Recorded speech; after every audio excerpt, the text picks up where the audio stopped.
ओम शांति। 18 अप्रैल 2026 की साकार मुरली। मीठे बच्चे, तुम बाप द्वारा सम्मुख पढ़ रहे हो। तुम्हें सतयुगी बादशाही का लायक बनने के लिए पावन जरूर बनना है।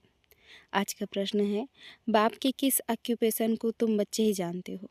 उत्तर बाबा कहते, तुम जानते हो कि हमारा बाप भी है, टीचर और सदगुरु भी है। बाप कल्प के संगम युग पर आते हैं, पुरानी दुनिया को नया बनाने, एक आदि सनातन धर्म की स्थापना करने। बाप अभी हम बच्चों को मनुष्य से देवता बनाने के लिए पढ़ा रहे हैं। यह ऑक्यूपेशन हम बच्चों के सिवाय और कोई नहीं जानता। गीत भोलेनाथ से निराला। ओम शांति। ओम शांति का अर्थ तो बच्चों को बार बार समझाया है। ओम माना मैं आत्मा हूँ और मेरा यह शरीर है। शरीर भी कह सकता है कि मेरी यह आत्मा है। जैसे शिव बाबा कहते हैं तुम मेरे हो, बच्चे कहते हैं बाबा आप हमारे हो, वैसे आत्मा भी कहती है मेरा शरीर। शरीर कहेगा मेरी आत्मा। अभी आत्मा जानती है मैं अविनाशी हूँ। आत्मा बगैर शरीर कुछ कर नहीं ना सके। शरीर तो है, कहते हैं मेरी आत्मा को तकलीफ नहीं देना। मेरी आत्मा पाप आत्मा है व मेरी आत्मा पुण्य आत्मा है। तुम जानते हो मेरी आत्मा सतयुग में पुण्य आत्मा थी। आत्मा खुद भी कहेगी मैं सतयुग में सतो प्रधान अथवा सच्चा सोना थी। सोना है नहीं, यह एक मिसाल दिया जाता है। हमारी आत्मा पवित्र थी, गोल्डन एज्ड में थी। अभी तो कहते हैं इम्प्योर हूँ। दुनिया वाले यह नहीं जानते, तुमको तो श्रीमत मिलती है। तुम अब जानते हो हमारी आत्मा सतो प्रधान थी, अब तमो प्रधान बनी है।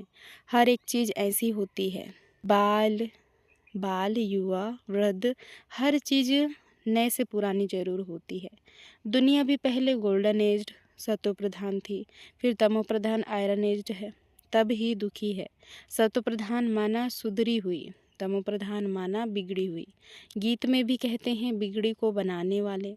पुरानी दुनिया बिगड़ी हुई है क्योंकि रावण राज्य है और सभी पतित हैं। सतयुग में सब पावन थे, उनको न्यू वॉइसलेस वर्ल्ड कहा जाता है।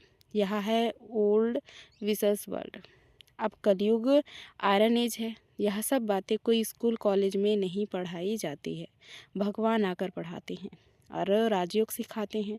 गीता में लिखा हुआ है, भगवानुवाच श्रीमद् भगवद गीता। श्रीमत माना श्रेष्ठ मत, श्रेष्ठ ते श्रेष्ठ उच्च ते उच्च भगवान है। उनका नाम एक्यूरेट शिव है। रुद्र जयंती व रुद्र रात्रि कभी नहीं सुना होगा। शिवरात्रि कहते हैं। शिव तो निराकार है। अब निराकार की रात्रि व जयंती कैसे मनाई जाए? श्री कृष्ण की जयंती तो ठीक है, फलाने का बच्चा है, उनकी तिथि तारीख दिखाते हैं। शिव के लिए तो कोई जानते नहीं कि कब पैदा हुआ, यह तो जानना चाहिए ना। अब तुमको समझ मिली है कि श्री कृष्ण ने सतयुग आदि में कैसे जन्म लिया। तुम कहेंगे उनको तो 5000 वर्ष हुए। वह भी कहते हैं क्राइस्ट से 3000 वर्ष पहले भारत पैराडाइज था। इस्लामियों के आगे चंद्रवंशी, उनके आगे सूर्यवंशी थे। शास्त्रों में सतयुग को लाखों वर्ष दे दिए हैं। गीता है मुख्य, गीता से ही देवी देवता धर्म स्थापन हुआ। वह सतयुग त्रेता तक चला, अर्थात गीता शास्त्र से आदि सनातन देवी देवता धर्म की स्थापना परमपिता परमात्मा ने की। फिर तो आधा कल्प ना कोई शास्त्र हुआ, ना कोई धर्म स्थापक हुआ। बाप ने आकर ब्राह्मणों को देवता क्षत्रिय बनाया। गोया बाप 3 धर्म स्थापन करते हैं। यह है लिप धर्म, इनकी आयु थोड़ी रहती है। तो सर्वशास्त्रमणि शिरोमणि गीता भगवान ने गाई है। बाप पुनर्जन्म में नहीं आते हैं। जन्म है, परंतु बाप कहते हैं मैं गर्भ में नहीं आता हूँ, मेरा पालना नहीं होती। सतयुग में भी जो बच्चे होते हैं वह गर्भ महल में रहते हैं। रावण राज्य में गर्भ जेल में आना पड़ता है। पाप जेल में भोगे जाते हैं, गर्भ में अंजाम करते हैं। हम पाप नहीं करेंगे, परंतु यह है ही पाप आत्माओं की दुनिया। बाहर निकलने से फिर पाप करने लग पड़ते हैं। वहाँ की वहाँ रही। यहाँ भी बहुत प्रतिज्ञा करते हैं हम पाप नहीं करेंगे, 1-2 पर काम कटारी नहीं चलाएंगे, क्योंकि यह विकार आदि मध्य अंत दुख देता है। सतयुग में विष है नहीं, तो मनुष्य आदि मध्य अंत के जन्म दुख भोगते नहीं, क्योंकि राम राज्य है। उसकी स्थापना अब बाप फिर से कर रहे हैं। संगम पर ही स्थापना होगी ना। जो भी धर्म स्थापन करने आते हैं उनको कोई भी पाप नहीं करना है। आधा समय है पुण्य आत्मा, फिर आधा समय बाद पाप आत्मा बनते हैं। तुम सतयुग त्रेता में पुण्य आत्मा रहते हो, फिर पाप आत्मा बनते हो। सत्व प्रधान आत्मा जब ऊपर से आती है तो वह सजाएं खा नहीं सकती। क्राइस्ट की आत्मा धर्म स्थापन करने आई, उनको कोई सज़ा मिल न सके। कहते हैं क्राइस्ट को क्रॉस पर चढ़ाया, परंतु उनकी आत्मा ने कोई विकर्म आदि किया ही नहीं है। वह जिसके शरीर में प्रवेश करते हैं उनको दुख होता है, वह सहन करते हैं। जैसे इसमें बाबा आते हैं, वह तो है ही सतो प्रधान। कोई भी दुख तकलीफ इनकी आत्मा को होता है, शिव बाबा को नहीं होता है। वह तो सदैव सुख शांति में रहते हैं, एवर सतो प्रधान है, परंतु आते तो इस पुराने शरीर में है ना। वैसे क्राइस्ट की आत्मा ने जिसमें प्रवेश किया उस शरीर को दुख हो सकता है। क्राइस्ट की आत्मा दुख नहीं भोग सकती, क्योंकि सतो रजो तमो में आती है। नई नई आत्माएं आती भी तो है ना, उनको पहले जरूर सुख भोगना पड़े, दुख भोग नहीं सकती। ला नहीं कहता, इसमें बाबा बैठे हैं। कोई भी तकलीफ इनको अर्थात दादा को होती है, ना कि शिव बाबा को। परंतु यह बातें तुम जानते हो और कोई को पता नहीं है। यह सब राज अभी बाप बैठ समझाते हैं। इस सहज राजयोग से ही स्थापना हुई थी। फिर भक्ति मार्ग में यही बातें गाई जाती है। इस संगम पर जो कुछ होता है वह गाया जाता है। भक्ति मार्ग शुरू होता है तो फिर शिव बाबा की पूजा होती है। पहले पहले भक्ति कौन करता है? वही लक्ष्मी नारायण जब राज्य करते थे तो पूज्य थे, फिर वाम मार्ग में आ जाते हैं तो फिर पूज्य से पुजारी बन जाते हैं। बाप कह समझाते हैं, तुम बच्चों को पहले पहले बुद्धि में आना चाहिए कि निराकार परमपिता परमात्मा इस द्वारा हमको पढ़ाते हैं। ऐसी और कोई जगह सारे वर्ल्ड में हो ना सके जहाँ ऐसे समझाते हों। बाप ही आकर भारत को फिर से स्वर्ग का वर्षा देते हैं। त्रिमूर्ति के नीचे लिखा हुआ है, डीडी world servant is your God fatherly birthright. Shiv Baba आकर तुम बच्चों को स्वर्ग की बादशाही का वर्षा दे रहे हैं। गॉड गुड नहीं, गॉड लायक बना रहे हैं।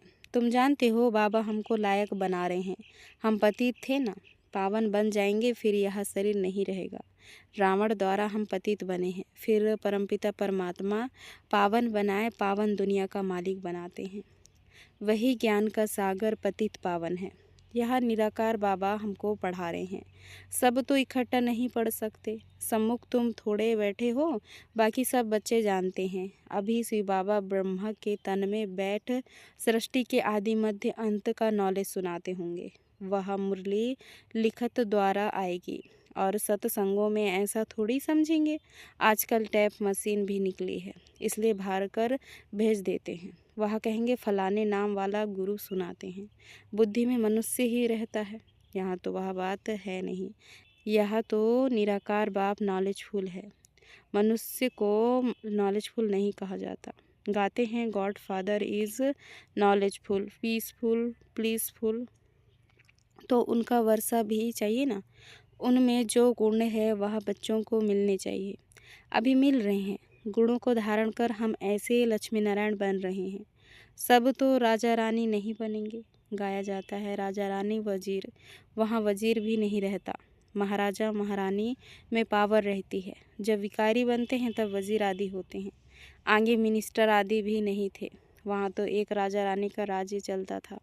उनको वजीर की क्या दरकार, राय लेने की दरकार नहीं, जबकि खुद मालिक हैं। यह है हिस्ट्री ज्योग्राफी।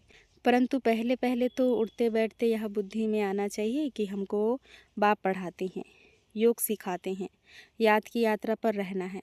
अभी नाटक पूरा होता है। हम बिल्कुल पतित बन गए हैं, क्योंकि विकार में जाते हैं, इसलिए पाप आत्मा कहा जाता है। सतयुग में पाप आत्मा नहीं होते, वहाँ है पुण्य आत्माएं, वहाँ है प्रलब्ध, जिसके लिए तुम अभी पुरुषार्थ कर रहे हो। तुम्हारी है याद की यात्रा। जिसको भारत का योग कहते हैं, परंतु अर्थ तो नहीं समझते हैं।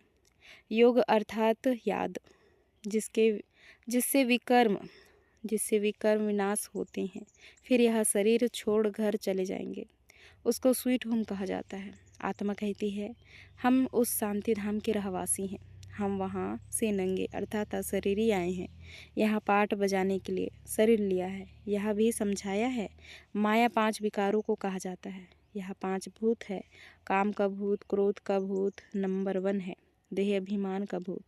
बाप समझाते हैं, सतयुग में यह विकार होते नहीं हैं, उसको निर्विकारी दुनिया कहा जाता है। विकारी दुनिया को निर्विकारी बनाना यह तो बाप का ही काम है। उनको ही सर्वशक्तिमान, ज्ञान का सागर, पतित पावन कहा जाता है। इस समय सब भ्रष्टाचार से पैदा होते हैं। सतयुग में ही वाइसलेस दुनिया है। बाप कहते हैं, अब तुमको विशेष से वाइसलेस बनना है। कहते हैं, इस बिगर बच्चे कैसा पैदा होंगे।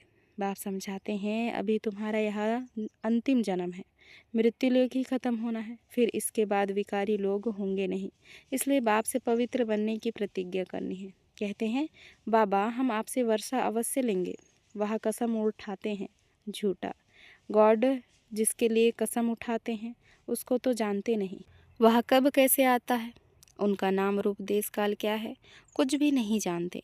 बाप आकर अपना परिचय देते हैं, अभी तुमको परिचय मिल रहा है। दुनिया भर में कोई भी गॉड फादर को नहीं जानते, बुलाते भी हैं, पूजा भी करते हैं, परंतु ऑक्यूपेशन को नहीं जानते हैं। परमपिता परमात्मा हमारा बाप टीचर सदगुरु है। यह बाप ने खुद परिचय दिया है कि मैं तुम्हारा बाप हूँ। मैंने इस शरीर में प्रवेश किया है। प्रजापिता ब्रह्मा द्वारा स्थापना होती है, किसकी? ब्राह्मणों की। फिर तुम ब्राह्मण पढ़कर देवता बनते हो। मैं आकर तुमको शूद्र से ब्राह्मण बनाता हूँ। बाप कहते हैं, मैं आता ही हूँ कल्प के संगम युग पर। कल्प 5000 वर्ष का है। यह सृष्टि चक्र तो फिरता रहता है। मैं आता हूँ पुरानी दुनिया को नया बनाने, पुराने धर्मों का विनाश कराने। फिर मैं आदि सनातन देवी देवता धर्म स्थापन करता हूँ, बच्चों को पढ़ाता हूँ। फिर तुम पढ़कर 21 जन्म के लिए मनुष्य से देवता बन जाते हो। देवताएं तो सूर्यवंशी, चंद्रवंशी, प्रजा सब हैं। बाकी पुरुषार्थ अनुसार उच्च पद पाएंगे। अभी जो जितना पुरुषार्थ करेंगे वही कल्प कल्प चलेगा। समझते हैं? कल्प कल्प ऐसा पुरुषार्थ करते हैं, ऐसा ही पद जाकर पाएंगे। यह तुम बच्चों की बुद्धि में है कि हमको निराकार भगवान पढ़ाते हैं। उनको याद करने से ही विकर्म विनाश होंगे। बिगर याद के विकर्म विनाश हो नहीं सकते। मनुष्यों को यह भी पता नहीं कि हम कितने जन्म लेते हैं। शास्त्रों में कोई ने गपोड़ा लगा दिया है, 84 लाख जन्म। अभी तुम जानते हो 84 जन्म है, यह अंत का जन्म है। फिर हमको स्वर्ग में जाना है। पहले मूल वतन में जाकर फिर स्वर्ग में आएंगे। अच्छा याद प्यार लेते हैं। मीठे मीठे सिकल दे बच्चों प्रति माता पिता बाप दादा का याद प्यार और गुड मॉर्निंग। रूहानी बाप की रूहानी बच्चों को नमस्ते। हम रूहानी बच्चों की रूहानी माता पिता बाप दादा को याद प्यार और नमस्ते। नमस्ते, शुक्रिया बाबा, शुक्रिया। धारणा के लिए मुख्य सार है। पहला पॉइंट, बाप से जो पवित्र बनने की प्रतिज्ञा की है उस पर पक्का रहना है। काम क्रोध आदि भूतों पर विजय अवश्य प्राप्त करनी है।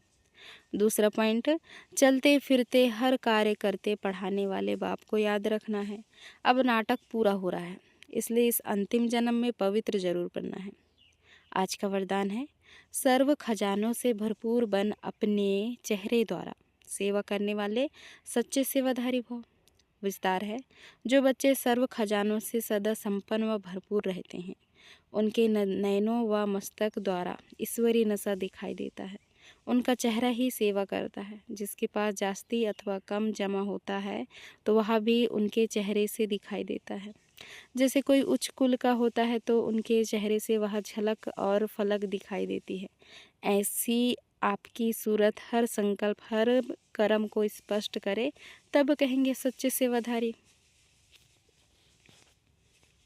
स्लोगन है, समय और संकल्प के खजाने की बचत कर, जमा का खाता बढ़ाओ। यह व्यक्ति सारे महान बनने के लिए मधुरता और नम्रता का गुण धारण करो। जब एक दो को मीठा खिलाते हो, उसमें मुख थोड़े समय के लिए मीठा होता है, लेकिन स्वयं ही मीठा बन जाओ। मुख में सदा ही मधुर बोल रहे।